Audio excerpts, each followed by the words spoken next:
అందరికీ నమస్కారం. నేను మీ చిలకమర్తి ప్రభాకర్ చక్రవర్తి శర్మ. వైశాఖ మాస శుక్లపక్ష తృతీయ అక్షయ తృతీయ. అక్షయ తృతీయ చాలా విశేషమైనటువంటి రోజు. జ్యోతిష్ శాస్త్ర ప్రకారం అతి ముఖ్యమైన రోజు. జ్యోతిష్ శాస్త్ర ప్రకారం 3.5 ముఖ్య ముహూర్తాలు ఉన్నాయన్నారు. అందులో చైత్రమాస శుక్లపక్ష పాడ్యమి ఉగాది, వైశాఖ మాస శుక్లపక్ష తృతీయ అక్షయ తృతీయ, అలాగే ఆశ్వయుజ మాస శుక్లపక్ష దశమి విజయదశమి, ఇంకొక దీపావళి సమయంలో ఒక అర ముహూర్తం రోజు. ఈ 3.5 ముఖ్య ముహూర్తాల రోజులు ఏ ముహూర్తంతో పని లేకుండా, తిథి వార నక్షత్రాలతో పని లేకుండా ఈ రోజులు ఏదైనా శుభకార్యాన్ని ప్రారంభిస్తే అవి అక్షయమైన విజయమైన సత్ఫలితాలు ఇస్తాయని శాస్త్రం.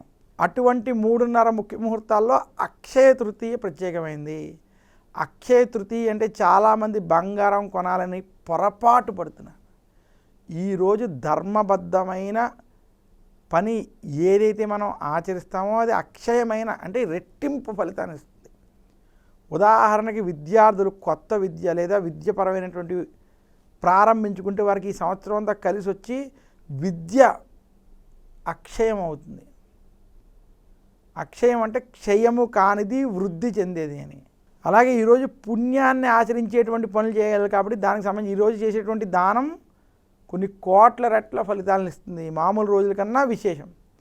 ఈరోజు వ్యాపార సంబంధించి కావచ్చు, గృహారంభ, గృహప్రవేశ, వివాహాది శుభకార్యాలు గనక ముహూర్తపరంగా ఈరోజు చూసుకుని చేస్తే అది శుభ ఫలితాలను ఇస్తాయి. అక్షయ తృతీయ రోజు ఒక వ్రతాన్ని చేయడం, సత్యనారాయణ స్వామి వ్రతంలో వంటి వ్రతాలు కావచ్చు, భగవత్ ఆరాధన చేయడం, విష్ణు సహస్రనామం వంటి పఠించడం, లక్ష్మీ నరసింహస్వామి పూజ చేయడం, లక్ష్మీ నరసింహస్వామి సంబంధించినటువంటి స్తోత్రాలు పఠించుకోవడం, లక్ష్మీదేవిని విశేషంగా పూజించడం, అలాగే కనకదారా స్తోత్రం వంటి స్తోత్రాలని పారాయణ చేయడం చేత చాలా అక్షయమైనటువంటి పుణ్యఫలం లభిస్తుందని శాస్త్రం. ఈరోజు ధర్మబద్ధమైన పుణ్యానికి సంబంధించినటువంటి కార్యాలు ఆచరించి పుణ్యాన్ని, ఆ పుణ్యం ద్వారా భక్తి జ్ఞానాలని, ఈ రెండింటి ద్వారా వైరాగ్యాన్ని, ఆ వైరాగ్యంతో కూడుకున్నటువంటి మోక్షాన్ని పొందాలని పెద్దలు తెలియజేశారు. అందుకనే అక్షయ తృతీయ చాలా విశేషమైనటువంటి ప్రత్యేకమైనటువంటి రోజుని తెలియజేస్తూ సెలవు తీసుకుంటున్నాను. నమస్కారం. మీ చిలకమర్తి ప్రభాకర్ చక్రవర్తి శర్మ.